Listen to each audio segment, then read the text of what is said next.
find an idea that requires 3 or 4 years of improvement and patience and really sticking with it, that we're very good at that. Take Windows, which we bet our company on. Everybody doubted that would succeed. IBM did not support us in that.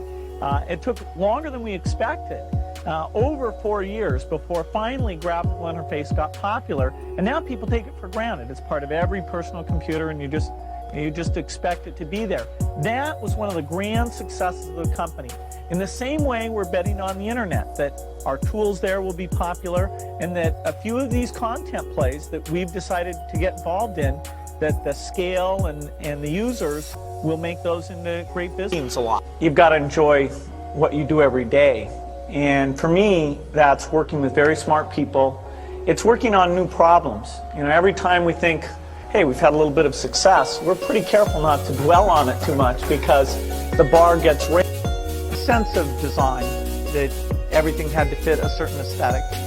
The fact that he, with his little engineering background as he had, you know, it shows that design can lead you in a good direction. And so phenomenal products came out of it. He knew about brand, I mean, in very positive sense. He understood.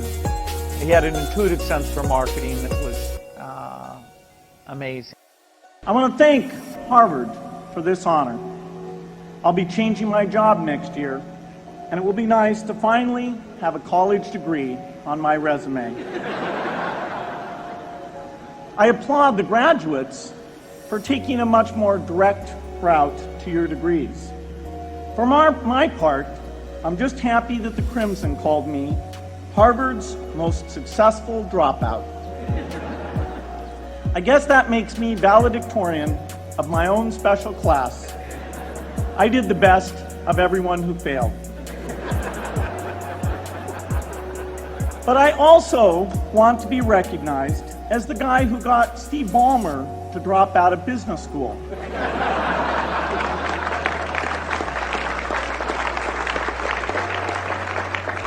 I'm a bad influence. That's why I was invited to speak at your graduation. If I'd spoken at your orientation, fewer of you might be here today. My calendar gets very full with those, and then at night, after the kids have gone to bed, I'm on email a great deal. I get messages during the day. That's my chance to give long responses. And then over the weekend, I send a lot of mail as well. I take 2 weeks a year to just go off and read and think, where I'm not interrupted by work or anything else. I'm just solidly trying to think about the future, and people get to send me things to read as part of that so-called Think Week. So it's a nice mix of things. About 25% of the time that I'm out traveling around, meeting with customers, Europe, Asia, and that sort of helps me think, okay, do we have the right priorities? What are people responding well to, and what would they like to see us do? In the business of technology, you have to think about, what are you missing? What is the research or customer feedback that you should be paying more attention to? And how do you keep that pace of innovation very, very high? How do you make sure you're hiring the very best people? And that kind of focus has helped drive us forward through all the milestones the company has had. Certainly the internet is a great example of that. We had to tear up our plans and step back and say, well, how do we really embrace all that's good about the internet and recognize some of the shortcomings and make sure we're leading the way in reducing what has held people away from the internet. When I started Microsoft, I didn't think of it as all that risky. I mean, I was so excited about what we were doing. It's true I could have gone bankrupt, but you know, I had a set of skills that were highly employable, and in fact, my parents were still willing to let me go back to Harvard and finish my education if I wanted to. You've always got a job with me, Bill. And the thing that was scary to me wasn't quitting and starting the company. It was when I started hiring my friends and they expected to be paid.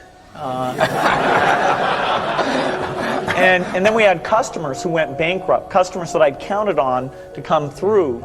And so then I got this incredibly conservative approach that I wanted to have enough money in the bank to pay a year's worth of payroll, even if we didn't get any any payments coming in.